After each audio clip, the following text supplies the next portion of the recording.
সুইডেনে অ্যাপ্লিকেশনের একটা সুবিধা হচ্ছে যে আপনি যখন রেসিডেন্স পারমিট বা ভিসা অ্যাপ্লিকেশনের জন্য আপনার ব্যাংক স্টেটমেন্ট দেখাবেন, সেটার সোর্স অফ ইনকাম বা টাকাটা কোথা থেকে আসলো এটা হচ্ছে দেখাতে হয় না, যেটা অন্যান্য ইউরোপের অনেক দেশ বা অনেক দেশে আপনি অ্যাপ্লিকেশনের জন্য যেটা দেখানো ম্যান্ডেটরি।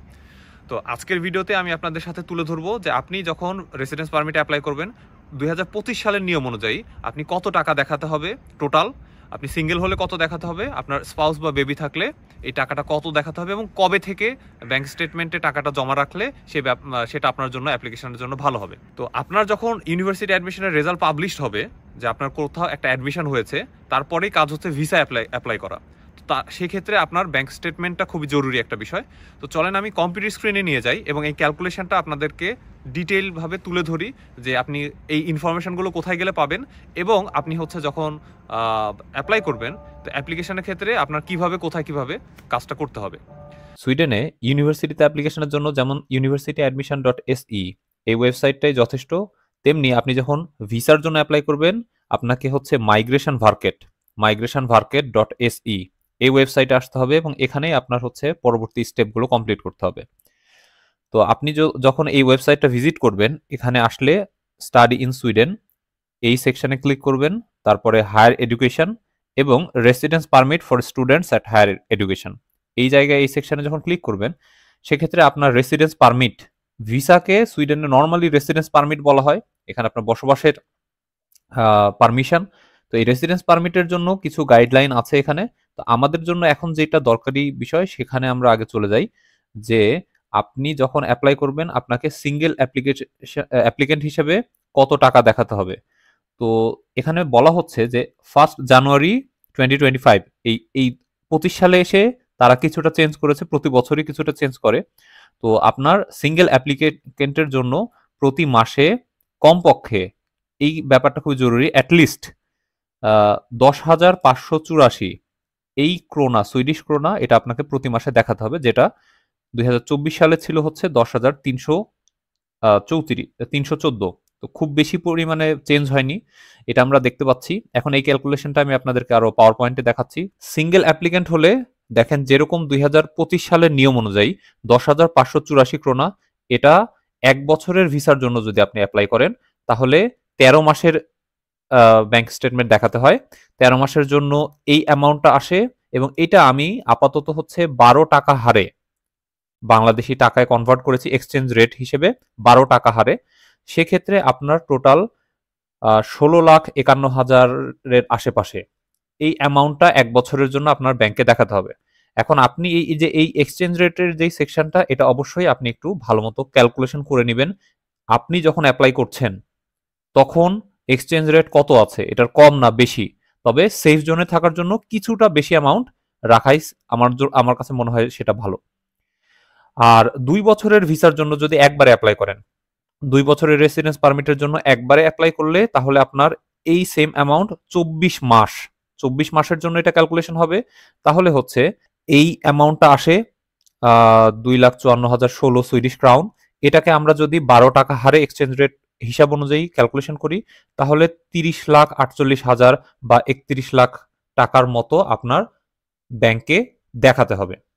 এরপরে আসি, যদি আপনি স্পাউস সহ অ্যাপ্লাই করেন, আপনার যদি হাজব্যান্ড বা ওয়াইফ আপনার সঙ্গে আসে, সেক্ষেত্রে আপনার অ্যাকাউন্টে যেটা দেখাতে হবে সেটা হচ্ছে 4,410 সুইডিশ ক্রোনা 13 মাসের জন্য।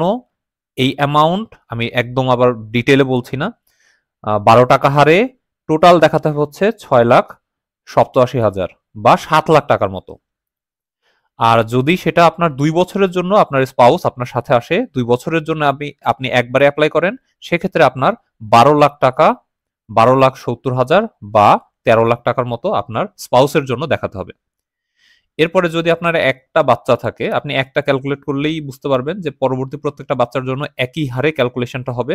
যদি আপনার একটা বাচ্চা থাকে তাহলে আপনার হচ্ছে বাচ্চার জন্য 1 বছরে 4,12,000 টাকার আশেপাশে দেখাতে হবে, এবং যদি 2 বছরের জন্য হয় সেক্ষেত্রে সেটা 7,62,000 বা 8 লাখ টাকার আশেপাশে আপনার ব্যাংকে থাকতে হবে। এখন যে বিষয়টা বলছিলাম, যে এই যে 1 বছর বা 2 বছরের যে হিসাবটা হচ্ছে এখানে, তো এই ব্যাপারটা একটু ক্লিয়ার করি। আপনার এখানে দেখেন একটা কথা বলছে যে possible to obtain up to 2 years of residence permit for studies at certain universities.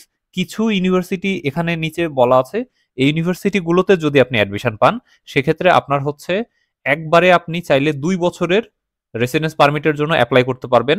তো তার মধ্যে ভালো ভালো সুইডেনের যেই পাবলিক ইউনিভার্সিটিগুলো আছে প্রায় সবগুলোই এর মধ্যে আপনি পেয়ে যাবেন। লুন্ড, মালমো, স্টকহোম থেকে শুরু করে অন্যান্য উমিয়া, উপসালা। তো যারা এই ইউনিভার্সিটিগুলোতে নর্মালি বাংলাদেশিরা বেশি অ্যাপ্লাই করে, তো আপনি অ্যাপ্লাই করলে এখানে আপনি চাইলে একবারে 2 বছরের জন্য অ্যাপ্লাই করতে পারবেন। তো আপনি যেই পরিমাণটা আমি বললাম, যদি 2 বছরের জন্য অ্যাপ্লাই করেন ওইটা ব্যাংকে রাখতে হবে ওই পরিমাণ টাকা, দেন 2 বছরে আপনি রেসিডেন্স পারমিট পেয়ে যাবেন। আমার সাজেশন হচ্ছে আপনি 2 বছরের জন্যই, যদি মেজর প্রবলেম না থাকে তাহলে আপনি 2 বছরের জন্যই একবারে অ্যাপ্লাই করবেন। কারণ আপনি এখানে এসে 13 মাসের ভিসা পাবেন প্রথমে, তারপরে আবার অ্যাপ্লাই করতে হবে, এই প্রসেসগুলোর মধ্যে দিয়ে যেতে হবে। এটা আমার কাছে মনে হয় একটু হ্যাসেল হবে। আমরা কম্পিউটার স্ক্রিন থেকে চলে আসলাম, এখন কয়েকটা গুরুত্বপূর্ণ বিষয় আছে। সেটা হচ্ছে যে প্রথমে আপনি টাকাটা কোন ব্যাংকে রাখবেন। টাকাটা রাখবেন হচ্ছে যেই ব্যাংকের আসলে বাংলাদেশে অনেকগুলো ব্রাঞ্চ আছে বা যেটা মোটামুটি রিনাউন্ড, এইরকম কোনো ব্যাংকে রাখা আমার মতে খুবই ভালো। কারণ হচ্ছে এরকম কিছু ব্যাংক আছে যেখানে আপনার অল্প কিছু ব্রাঞ্চ আছে বা অত বেশি পপুলার না, তো সেক্ষেত্রে যদি তাদের ডাউট হয় তখন তারা আরও অনেক বেশি কোশ্চিন করতে পারে বা আপনার এই ব্যাপারে অনেক ডকুমেন্ট চাইতে পারে। দ্বিতীয় আরেকটা বিষয় হচ্ছে যে টাকাটাকে আপনি কারেন্ট অ্যাকাউন্টে রাখবেন না এফডিআর করে রাখবেন। সুইডেনে অ্যাপ্লিকেশনের জন্য অবশ্যই আপনার কারেন্ট অ্যাকাউন্ট বা চলতি হিসাবে টাকাটা রাখতে হবে। এফডিআর কিন্তু অ্যাপ্লিকেবল হবে না, তখন আপনি এটা নিয়ে প্রবলেম ফেস করবেন। আরেকটা গুরুত্বপূর্ণ বিষয় হচ্ছে যে টাকা আপনি কখন রাখবেন। কখন রাখার বিষয়টা হচ্ছে আপনি একবারে ট্রানজ্যাকশন করে ভিসা অ্যাপ্লিকেশনের আগে একযোগে টাকাটা রাখলেন, এটা আপনার জন্য রিস্কি হয়ে যাবে। তারা আপনার কাছ থেকে স্টেটমেন্ট আগে চাইতে পারে এবং তখন আপনি দেখাতে না পারলে হয়তো আপনার ভিসা রিজেক্টেড হয়ে যেতে পারে। তো টাকা আপনি রাখবেন হচ্ছে কয়েকটা ট্রানজ্যাকশনের মাধ্যমে এবং আগে থেকে। আপনি এটা জানুয়ারি মাস চলছে, এখন আপনি টাকা হয়তো বা কয়েকটা ট্রানজ্যাকশানে আপনি 2 লাখ 5 লাখ করে আস্তে আস্তে রাখলেন, রেখে আপনার টোটাল অ্যামাউন্টটা রেখে দিলেন, যেন আপনি যখন অ্যাপ্লিকেশন করবেন তখন স্টেটমেন্টটা নিয়ে রাখেন এবং তাদের কাছে এটা বিশ্বাসযোগ্য মনে হয় যে হ্যাঁ টাকাটা আপনার নিজের এবং এটা বৈধ। আরেকটা বিষয় হচ্ছে যে আপনি কি এটা নিজের অ্যাকাউন্টে রাখবেন না অন্য কারো অ্যাকাউন্টে স্পন্সর হিসেবে দেখাবেন। বেটার হচ্ছে আপনার টাকা যেখান থেকেই আপনি ম্যানেজ করে আনছেন, এই টাকাটা আপনার নিজের অ্যাকাউন্টে দেখানোটা ভালো। তাহলে এটা নিয়ে কোনো কোশ্চিন আসবে না এবং এটা নিয়ে আপনার ঝামেলা কম হবে। শেষ গুরুত্বপূর্ণ কোশ্চিন বা যেই কোশ্চিনটা সবারই অনেকেই করে থাকে যে আপনার এই টাকা কতদিন রাখতে হবে। আপনি যখন অ্যাপ্লাই করবেন বেটার হচ্ছে যে আপনি আসার পর পর্যন্ত বা সুইডেনে চলে আসার আগে পর্যন্ত ওই অ্যামাউন্ট যেটা আপনি দেখাচ্ছেন এইটা আর হাত দিবেন না বা ওইটা নিয়ে কিছু করবেন না। কারণ আপনি এত কষ্ট করলেন এবং অ্যাপ্লিকেশন থেকে শুরু করে সব কিছু কমপ্লিট হয়ে আপনি ভিসার ডিসিশনও পেয়ে গেলেন, আপনি চলে আসার পরে তারপরে হচ্ছে এই অ্যামাউন্টটা আপনি চাইলে তখন অন্য অ্যাকাউন্টের মাধ্যমে আপনি সুইডেনে নিতে পারেন বা সেটা নিয়ে পরবর্তীতে আপনি কাজ করতে পারবেন। বাট বেটার হচ্ছে যে আপনি যতদিন পর্যন্ত সুইডেনে না আসছেন ততদিন পর্যন্ত ওই অ্যাকাউন্টটা ওইভাবে রাখা এবং ওই অ্যামাউন্টটা আপনার ঠিকমতো ব্যাংকে রেখে আপনি নিশ্চিন্তে থাকা। তো আশা করছি এই প্রসেসগুলো কমপ্লিট করলে ব্যাংক স্টেটমেন্টের বিষয়গুলো নিয়ে আর কোনো কনফিউশন থাকবে না আপনাদের, এবং আপনি ঠিকঠাক মতো ব্যাংক স্টেটমেন্ট শো করে লিগালি ডকুমেন্টেশন এবং অন্যান্য প্রসেসগুলো কমপ্লিট করে তারপরে আপনি সুইডেনে চলে আসবেন। তো ঠিক আছে, থ্যাংক ইউ এভরিওয়ান, দেখা হচ্ছে নেক্সট ভিডিওতে।